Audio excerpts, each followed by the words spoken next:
విశాఖ జిల్లా పెందుర్తిలో doctor YSR 15వ వర్ధంతి వేడుకలు ఘనంగా నిర్వహించారు. ఈ కార్యక్రమంలో మాజీ ఎమ్మెల్యే ఆదిప్రాజు పాల్గొన్నారు.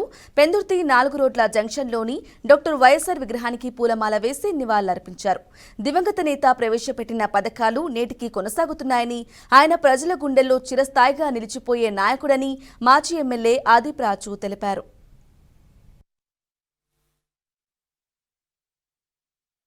రెడ్డి గారు అంటే సంక్షేమానికి ఒక బ్రాండ్.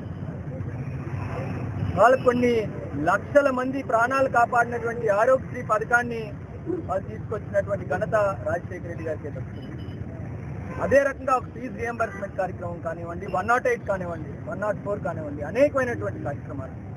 దాంతోపాటు అభివృద్ధిలో కూడా ఇవాళ మనం చూసుకుంటే విశాఖపట్నానికి పెద్దపేట వేస్తూ ఇవాళ మనం చూస్తున్నటువంటి విమ్స్ హాస్పిటల్ కానివ్వండి, డిఆర్టీఎస్ రోడ్, అదేవిధంగా ఎన్టీపీసీ ఎక్స్పాన్షన్, ఇలా అనేకమైనటువంటి విధాలుగా ఒక అభివృద్ధి సంక్షేమం రెండు కళ్ళుగా నడిపించినటువంటి మహానేత రాజశేఖర రెడ్డి గారు.